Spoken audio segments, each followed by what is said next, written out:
તો હાલ સીધા જઈશું શંકરસિંહ વાઘેલાની પત્રકાર પરિષદમાં। वो गांधी गुजरात का लगा। पारसी बाबा जो इनके हस्बैंड थे, इनके पिताजी भरूच में गांधी की दुकान करियाना परचूरण जो ग्रोसरी जिसको हम कहते हैं, ये पारसी बाबा का नाम इस हिसाब से गांधी पड़ा था। और वही इंदिरा जी ने गांधी के साथ, राजीव गांधी के पिताजी के साथ, जो नेहरू जी के परिवार में फ्रीडम मूवमेंट में एक्टिवली रोल प्ले कर रहे थे, इनमें गांधी लगा। तो वो महात्मा गांधी और इंदिरा जी गांधी का जो कास्ट का डिफरेंस थोड़ा हम समझ लीजिए। और जब इंदिरा जी, राहुल जी, सोनिया जी का जो गांधी फैमिली से अटैचमेंट रहा, उसमें भी सोनिया जी तक जो सेक्रीफाइस की बात है, इंदिरा जी का जो शहीदी हुई सबको पता है, राजीव गांधी जी का भी सबको पता है, सोनिया जी ने पण छोड़ दिया पीएमसी, वो भी सबको पता है। अब जो जनरेशन गैप होता है उसे प्रॉब्लम तो होना ही है। और मैं समझता हूँ कि Rahul Gandhi is a young guy और ओपन आदमी है, मेरी बहुत अच्छी दोस्ती आज भी है, मतलब वो कोई आदमी गलत है ऐसा नहीं है, लेकिन जनरेशन गैप जो होती है और संगठन में जो मामला होता है वो एक ह्यूमन टच, उसका अभाव होता है तो प्रॉब्लम होता है। हर एक का प्रॉब्लम सॉल्यूशन चेयर जो होती है, chief of the organisation institute जो भी है, वो इनकी जिम्मेदारी होती है। सोनिया जी अच्छे ढंग से अब तक, जब इनकी तबीयत इतनी अच्छी नहीं है, पूरी पार्टी को, देश को संभाले हुए पार्टी को मतलब वो है।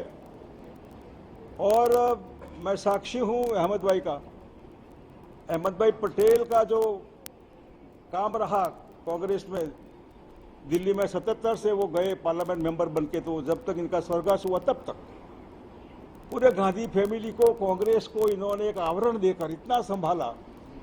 प्रॉब्लम अपने ऊपर लेते, किसी को मिलना है तो मिलने के लिए ले जाते, सोनिया जी से ब्रीफ करते, उसको भी ब्रीफ करते, और आखिर खुश होकर वो आदमी या वो कार्यकर्ता बाहर निकलता था। अब वो जो पॉलिटिकल सेक्रेटरी, एक किस्म के कंसल्टेंट, सलाहकार, ओपिनियन मेकर, इनका अभाव पूरे देश की कांग्रेस को भुगतना पड़ रहा है। सही आदमी, अहमद भाई का रिप्लेसमेंट में सही आदमी आकर अगर संभाल कर पार्टी को संभालते तो शायद ये कोई G23 या ये ग्रुप या वो ग्रुप नहीं होता। ये वेदना वाली बात है तो मैं अटल बिहारी वाजपेयी याद आते हैं। कोई संगठन में मेन लोग होते हैं, इनकी एक्सपेक्टेशन, इनका सेक्रीफाइस, वो एक्सपेक्टेशन रखते हैं कि भाई कोई हमारे साथ अच्छा सलूकात हो, अच्छा व्यवहार हो, अच्छी बातें हो, अप्रिसिएशन हो। दुख में हो तो कोई पीठ थपथपाए आकर, go ahead, don't worry, we are with you, like that. Vajpayee ने जो कविता लिखी थी, जाऊं तो जाऊं कहाँ, इसका मतलब मैं बीजेपी, जनसंघ, आरएसएस छोड़कर मैं कहाँ जाऊं। ये कविता दूसरी कविता नहीं थी, ये पीड़ा की, वेदना की कविता थी कि मैं कहाँ जाऊं, क्या करूं। यही बातें कल इनके लिए थी। गुलाब नबी जी, इसमें शशि थरूर, मनीष शंकर, पृथ्वीराज चौहान, ये तो क्वालिफाइड लोग, डिप्लोमेट रहे। इन्होंने कहा कि G23 जो है वो एक्सपेक्टेशन है पार्टी हाईकमान से, और पार्टी हाईकमान का अदला मतलब है सोनिया जी और राहुल जी। प्रियंका के लिए जो होना चाहिए था सही समय पर, तो मिसफायर होता है, जिसको राजनीति में नहीं आना है। राहुल गांधी के बाद में, वो बहन के हिसाब से बाद में आई। सोनिया जी की इच्छा भी राहुल को पहले, बाद में प्रियंका को लाना नहीं लाना, लेकिन यूपी जैसे स्टेट में महामंत्री बनकर इनको जो अंदर डाला गया, ये पॉलिटिकल मिसफायर होता है। हर एक की कैरियर होती है, और कैरियर बनाने के लिए ग्रूमिंग करना पड़ता है, इसका अभाव रहा। इतनी यूपी में जिन्होंने कभी इतना कुछ नहीं किया, सोनिया जी का, और अमेठी में राजीव गांधी तक का मैं देखा हुआ है, अमेठी रायबरेली में, वही प्रियंका ही सब संभाल लेती थी। अब इसके ऊपर कैरियर पर भी धब्बा लग गया। इसका मतलब कि इनके देने वाले जो सही सलाहकार होने चाहिए वो नहीं रहे। इनको समय समय पर बीच में जो मिलकर काम करना चाहिए, मिलाने का, जोड़ने का, इसकी जगह तोड़ने का काम किया। कल जो मैं था, इन्होंने बताया, मनीष तिवारी भी, बाकी अनंत शर्मा, राज बब्बर, इन्होंने भी बताया कि हम तो है कांग्रेस में, लेकिन जो यंग लोग थे और ज्योतिरादित्य सिंधिया, जिनके पिताजी माधवराव सिंधिया और गांधी परिवार का बहुत गद्दी का संबंध रहा, वो परिवार कभी anti Sonia, anti Gandhi, anti Congress बन नहीं सकता। फिर भी जो भी सरकार बनने के बाद एक्सपेक्टेशन बढ़ जाती है, उसमें जो बीच वाला जो होना चाहिए मेन आदमी, जो राहुल जी और सिंधिया जी के साथ मिलकर चलो आगे बढ़े। ऐसे ही पायलट के साथ भी राजस्थान में हुआ था। मध्य प्रदेश की सरकार चली गई, राजस्थान के भी बॉर्डर पर आ गई थी, फिर मिल गया मामला। ये जो मामला है, इसमें संभल कर अगर समय पर चला जाए तो कोई प्रॉब्लम नहीं होता है। इसलिए मैं समझता हूँ कल जो इनकी वेदना थी यही थी कि भाई हमारी बात कोई सुने। देखिए, कोई भी परिवार में अगर कोई, इसका 4-5 बच्चे हैं, घर में परिवार बड़ा है, छोटा भाई बड़ा भाई है, वो तो कोई ना कोई तो कंप्लेंट करेगा। तो चीफ ऑफ द इंस्टीट्यूट जो होता है, इनकी फर्ज है इनको बुलाकर बात किया जाए, संभल कर बात किया जाए। तो ये जो कमी रही उसकी पूर्ति हो, इसलिए G23 वाले लोग जो थे, इन्होंने, कल मैं भी था, 3-4 घंटे मीटिंग चली और क्या किया जाए, तो एक प्रस्ताव भी किया कि भाई कोई हम एंटी कांग्रेस नहीं है, सोनिया जी के प्रति बहुत रिगार्ड है, राहुल जी के प्रति कोई नफरत है, ऐसा नहीं है।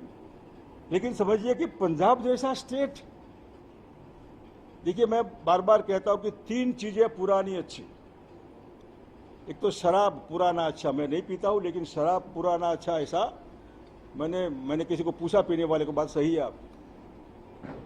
दोस्ती पुरानी अच्छी, लीडर नेता पुराना अच्छा, जिसको दुनिया का पता हो ये रास्ता कहाँ जाता है, और डॉक्टर, अपना फैमिली डॉक्टर भी पुराना अच्छा। इसलिए नेतागिरी भी पुरानी अच्छी। तो पुरानी नेतागिरी के अभाव से जो स्टेट इतना अच्छा स्टेट था, captain Amarinder Singh chief minister थे, जैसे भी थे 6 महीने के लिए कोई भी आदमी, कोई भी पॉलिटिक्स में जूनियर भी हो, डिप्लोमा करता हो, उसको भी ये मालूम पड़ता है कि चालू रेस में घोड़े बदले नहीं जाते। चालू रेस में कैप्टन साहब को बदलकर जो इन्होंने किया, कैओस कर दिया, इमेच्योरिटी, आई हुई सरकार, मतलब जो थे इससे ज्यादा आते, आई हुई सरकार इन्होंने गंवा दी जानबूझकर। हो सकता है छत्तीसगढ़ में अगर कमिटमेंट दिया है कि 2.5 साल के बाद आपका नंबर आएगा, तो नेचुरली दूसरा कहेगा कि हाँ भाई अब मेरा नंबर लाओ। तो ये चीज जो है वो होमवर्क के अभाव, मैच्योरिटी के अभाव और अच्छे सलाहकार नहीं होने से, तो पंजाब का हुआ, कई जगह ऐसा होता है। और इस होने से जैसे अभी मिलना करना होता है तो उसमें कई बातें अपने आप ठीक हो जाती है। राहुल गांधी जरा ओपननेस से सबको मिले, तो शायद इन्होंने भी मिलना शुरू किया है। तो घी के ठाम में घी जो हम कहते हैं हो जाएगा। कांग्रेस के लिए नया नहीं है इंडिकेट सिंडिकेट। इंदिरा जी ने खुद वीवी गिरी को जिताया थे राष्ट्रपति के हिसाब से, उसमें से इंडिकेट बनी, जिसको इंडिकेट के बाद रियल कांग्रेस बन गई। कांग्रेस वो वाले जो तो इधर उधर बीजेपी में मिल गए, ये हो गए, कोई स्वर्गवासी हो गए, बहुत अच्छे लोग, स्टॉलवर्ड लोग थे, लाइक मोरारजी देसाई, निजगप्पा, बहुत बड़े बड़े लोग थे। तो ये जो मामला है वो आने वाले दिनों में, मैंने कहा कांग्रेस जरूरी है देश के लिए, बीजेपी के खिलाफ लड़ने के लिए, चाहे नॉर्थ ईस्ट हो या साउथ हो या वेस्ट हो, हमारा सब जगह ये पार्टी जो लिबरल है, सेक्युलर है, मारो काटने की भाषा की बात नहीं करता है, ये मेरा तेरा, ये हिंदू मुसलमान, ये पटेल क्षत्रिय, ये वो नहीं, सीधी लोगों की बात। और आज देश की बुनियाद जो खड़ी है वो इस कांग्रेस की देन है, नेहरू जी का विजन है। अब जो हो गया है उसको गाली देने से क्या फर्क पड़ता है। कांग्रेस ने कभी भी कोई किसी को गाली नहीं दिया कि ये वाजपेयी साहब का शासन निकम्मा था, ये कश्मीर में ये हो रहा है, नॉर्थ ईस्ट में ये हो रहा है, इसका नाम विकास, इसका नाम वो। यानी कि राजनीति में स्पोर्ट्समैन स्पिरिट होना चाहिए। वाजपेयी वॉज स्पोर्ट्समैन, वो मैं नहीं समझता, वो राजनीतिज्ञ नहीं थे। ये जो बोनी राजनीति है, बिलो द बेल्ट वार करना, फर्स्टलाइज करना, और सबसे ज़्यादा वोटरों के साथ चीटिंग करना। कोई भी पब्लिक लाइफ के वर्कर के लिए वोटरों के साथ कभी धोखाधड़ी, चीटिंग, झूठा नहीं बोलना, नहीं करना चाहिए। पाप होता है, महापाप होता है। वोट तो मिल जाएंगे, लेकिन देने वाला भी दुखी होता है, लेने वाले को भी पता है कि हम इनके साथ धोखाधड़ी करके लिया है। तो ये मामला था, इसलिए मैं कल गया था। कई दोस्तों का फ़ोन आया कि भाई क्या है क्या नहीं, तो मैं दिल्ली उतरकर मैंने बात किया कि आपसे मिलना हो जाए। और कई समय से, जैसे कोरोना, मैं आपके घर आऊँ तो आपको पसंद नहीं है, मेरे यहाँ आइए कोई बात नहीं, लेकिन हम अगर कहा क्यों नहीं आए, अरे आएंगे तो घर वाले ये करेंगे वो करेंगे, इसलिए मिलना जुलना बंद था, एक्टिविटी बंद नहीं थी। कोरोना जैसी खराब बीमारी में भी हम कोरोना लैब में गया था, सिविल में, इनके परिवारजनों को मिलता था। मैं गया था भरूच हॉस्पिटल में देखने के लिए, मेरा एक भी दिन एक्टिविटी के अलावा नहीं गया। बाहर जाना, ये करना वो करना है। मतलब गुजरात के हिसाब से आने वाले समय में जब चुनाव आ रहे हैं तो G23 वाले भी चिंतित थे। मैंने बोला जी का गुजरात कर दीजिए, आइए गुजरात में एक्टिवली काम करिए, क्या है क्या नहीं, सब हाईकमान से मिलिए, क्या करना है क्या नहीं। इस हिसाब से अच्छी बातें हुई और आज के दिन में ये सब और सब प्रॉब्लम्स का ऊपर वाले के और सबकी मेहरबानी से जलकर राख हो जाए और उसमें से एक नई दुनिया पैदा हो। यही शब्दों के साथ आपको जो भी पूछना करना है वो जरूर पूछिएगा। जी, नरेश पटेल ने फोन कर बात कर इंडिविजुअल मैं नहीं कहूँगा।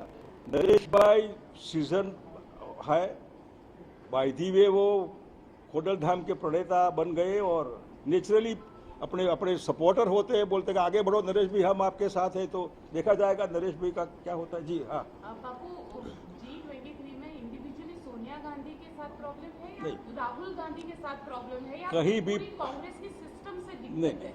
देखिए, कांग्रेस तो फिट सिस्टम से पार्टी चल रही है। मैं तो बीजेपी का कांग्रेस का दोनों का अनुभव अंदर से रहा, बहुत नज़दीक से। सोनिया जी से तो कोई प्रॉब्लम का, जब अहमद भाई थे तब तक सवाल ही नहीं था। सोनिया जी की तबीयत नाजुक होने के बावजूद भी अहमद भाई कहते हैं कि मैडम आइए जरा इनसे मिलकर बात करो, ये करो, तो प्रॉब्लम सॉल्व हो जाता था। Rahul is a young guy, come vote में जो करना है कर, मतलब ये तो सिस्टम है हर एक की, वेरी एजुकेटेड क्वालिफाइड गाय। और वो भी पार्टी के सबका परिवार जो है वो, पिताजी का भी देखा है इन्होंने, जो हुआ दादी का देखा है, तो उसमें लेकिन कई ज़्यादा मिलना जुलना, इसमें क्या है, हियरिंग। कोई भी आदमी को कुछ कहना है तो सुनने वाला चाहिए, मेरा दर्द मेरा दुख आप सुनिए।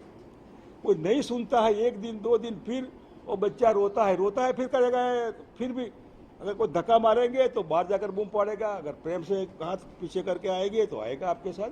ये लैकनेस है कोऑर्डिनेशन की, ह्यूमन टच की बात, किसको कहना कब कहना, सुनने वाला कौन है वो। मैं समझता हूँ राजनीति में पढ़ने से पहले किसी को भी सोचना चाहिए कि मैं भी राहुल गांधी है, भी प्रियंका, आप या कोई भी, कि सबके लिए सुनने की क्षमता, अगर आपकी कैपेसिटी, फरियाद कोई करे वो सुनने वाली हो तो होनी चाहिए। राहुल के नेतृत्व पर सवाल है, इसका सीधा मतलब ये है। देखिए, लीडरशिप ही है प्रॉब्लम, लीडरशिप का है। लीडरशिप का प्रॉब्लम पंजाब मैंने कहा, अगर लीडरशिप का सही किसी ने सलाह दिया होता कि ऐसा नहीं किया, ये गड़बड़ हो जाएगी। चालू रेस में घोड़े बदले नहीं जाते, ये सेंटेंस अगर कोई राहुल गांधी को बोल देता तो इनके दिमाग में भी आता, बात सही है, नहीं बदल रहा है मेरे को, 6 महीने में क्या फर्क पड़ता था। मतलब इतने साल अगर निकम्मे थे तो 4 साल निकम्मे ही थे, समझ लीजिए। तो मैच्योर नहीं है। I can't say that word, से मैच्योरिटी एक्सपीरियंस से आता है, और एक्सपीरियंस के लिए एक्सपीरियंस होने चाहिए, और ये सब एक्सपीरियंस है, और एक्सपीरियंस में ही पार्टी अभी और एक्सपीरियंस से पसार हो रही है। कई सारे लोग जो है वो कह रहे हैं कि G23 के जो लीडर्स हैं वो बौखला गए हैं, या वो मतलब उनका जो अनुभव है वो कहीं मतलब है कि वो जड़ें कमजोर कर रहे हैं कांग्रेस की। नहीं, ऐसा नहीं है। वो 40, 50, 60 साल की इनकी कांग्रेस के साथ कैरियर है। वो बीजेपी में नहीं गए, बीजेपी में ये गए वो गए, जो युद्ध थे जिसके 5 साल 2 साल 3 साल आए एक्सपेक्टेशन पूरा नहीं हो गया, चले जाए, वो भी बीजेपी में गए। लाइक माइंडेड पार्टी में जाते, अपनी माँ नहीं तो मासी के साथ रहते तो अलग बात है, बिल्कुल 100% अपोजिट हुआ। इन्होंने कभी बीजेपी के साथ नहीं गए। और जैसे शशि थरूर, मणिशंकर, मनीष तिवारी, राज बब्बर, क्या है इनको? राजनीति में पढ़ने वाले लोग सब निकम्मे होते ऐसा नहीं है, वो भी उनके भी अपने उसूल होते हैं। और ये पीड़ा है कि भाई आइए मिलिए, आने वाले दिनों में बीजेपी से लड़ना है तो कैसे लड़ा जाए उसकी बात करें, उसमें चिंता करें, इनका उपयोग किया जाए। नेतृत्व का सवाल आता है तो गांधी परिवार की ये भी बात आके रुक जाती है, इसलिए इसमें क्या रास्ता बचता है जी? देखिए, गांधी परिवार मैंने वो इसलिए तो कथा किया मैंने वो इंदिरा जी से और महात्मा गांधी से गांधी शुरू किया शब्द, what you mean by Gandhi x और गांधी वाई। सोनिया जी तक तो वो भी गांधी लगा। सोनिया जी राजनीति के खिलाफ थी। आप समझिए, ये चाहती तो अपने दोनों बच्चों को लेकर अपने वापस जहाँ से वो आई थी वहाँ जा सकती थी। Being a Indian citizen, being a Mrs Gandhi, she state here. और इनका राजनीति में आना मतलब मौत को आमंत्रण देना। प्रियंका हो, राहुल गांधी हो या सोनिया गांधी हो, इनका राजनीति में रहना, एक्टिव होना, मौत को आमंत्रण देना है। मतलब कि देश के लिए वो पूरा परिवार के साथ भारत में रही, अभी भी रही, और दोनों बच्चे क्वालिफाइड होने के बावजूद भी इसमें राजनीति में है। राजनीति का मतलब मौत को आमंत्रण है, इसलिए वो तो होता है। लेकिन ये जो राजनीति में पड़े हैं तो ये फुल टाइम जॉब है, पार्ट टाइम नहीं है। इसमें पर्सनल लाइफ नहीं होती, पब्लिक लाइफ है। गलती से अगर पर्सनल लाइफ समझ लिया तो आदमी फेल हो जाएगा। इसलिए राहुल गांधी जी के साथ अगर अच्छे एडवाइजर, अच्छे दोस्त हो तो वो कहेंगे फुल टाइम जॉब है। 24 आवर फोन उठाइए, रात को 12 बजे फोन करके उठाइए, फोन पर जवाब दीजिए। वो 1 साल से अपॉइंटमेंट मांग रहा है, उसको टाइम दीजिए। सीनियर लोग हैं, इनका परिवार पूरे का पूरा कांग्रेस का रहा। मिलने में क्या जाता है, फोन पर बात करने में क्या जाता है। एक टेलीफोन किसी की जिंदगी बचा सकता है तो मतलब कांग्रेस को भी एक टेलीफोन बचा सकता है। जी, एक मीटिंग जो G23 की मीटिंग हुई थी, उसमें ये बात भी सामने आई थी कि गांधी परिवार का कोई ना हो जो अध्यक्ष बने या ऐसा बने, उस बात को लेकर चर्चा हुई। हो गया गांधी परिवार में सोनिया जी का अब मतलब स्वास्थ्य के हिसाब से ओपनली बाय कंपलसरी हाउस में भी जाना पड़ता है इनको, ट्रीटमेंट के लिए आउट ऑफ इंडिया भी जाना पड़ता है। अब बचे राहुल, प्रियंका जी, जिसने भी एडवाइस किया होगा प्रियंका को यूपी में डालो। देखिए, प्लांट करना है तो इसमें अप होना चाहिए, डाउन नहीं होना चाहिए। जानबूझकर इनकी कैरियर के साथ गड़बड़ कर दिया तो ये वहीं से प्रॉब्लम होता है कि भाई ये पंजाब, ऐसे छत्तीसगढ़, ऐसे नहीं मिलने का उसमें से मतलब कोरोना में तो दूर बैठकर मिलो ना, क्या फर्क पड़ता है। दिल्ली में है तो आइए भी 2-2 लोग आइए, चाय नाश्ता बैठिए, बातें करिए, हो सकता है। अच्छे एडवाइजर ये कर सकते। ये सोनिया जी के बाद जो सिलसिला हुआ, इसके राहुल वाज प्रेसिडेंट, अब नहीं है, फिर भी डिसीजन मेकर है। इनका कहना है कि हमको तो पूछो पंजाब में क्या करना है तो पूछो तो सही, हमको तो कहो जाओ यूपी में बैठिए, उत्तराखंड जाइए, गोवा जाइए, इधर जाइए, उधर जाइए, लाइक दैट। हाँ બાપુ બે મુદ્દા છે. તો તમે ઘણા સમયથી કોંગ્રેસ છોડી, તો કોંગ્રેસની આટલી ચિંતા કરવાની જરૂર શું? બીજો મુદ્દો, ગુજરાત વિધાનસભાની ચૂંટણી પણ આવી રહી છે. બાપુ એવું ઈચ્છે છે કે ભાજપ વિરોધી બધા ગુજરાતમાં ભેગા થઈને ચૂંટણી લડે? જો હું છેલ્લા 1970, 69, 68 જેટલા વર્ષ થયા, हिसाब તમે માનજો। मैंने मेरी लाइफ जनसंघ से शुरू किया है, जहाँ there was no ambition at all. वहाँ कोई मतलब महत्वाकांक्षा राजनीति में कुछ बनना करने का सवाल ही पैदा नहीं था। हमारे डिफरेंसेस हो गए तो हमने अपने आप बात छोड़ दी। अभी आया कांग्रेस का सवाल, तो कांग्रेस में अगर बीजेपी जिस हिसाब से आज आप मेरे को कहिए क्या गुजरात में गवर्नमेंट है, गुजरात में कितना करप्शन है। विदाउट करप्शन पुलिस डिपार्टमेंट हो, रेवेन्यू डिपार्टमेंट हो, एक्स डिपार्टमेंट हो, any damn department, there is no administration at all, there is no body's control और ब्यूरोक्रेट्स या जो भी है शासन के ऊपर। और लोग इतने दुखी है और मैं पता है लोग बीजेपी से यहाँ आ गए।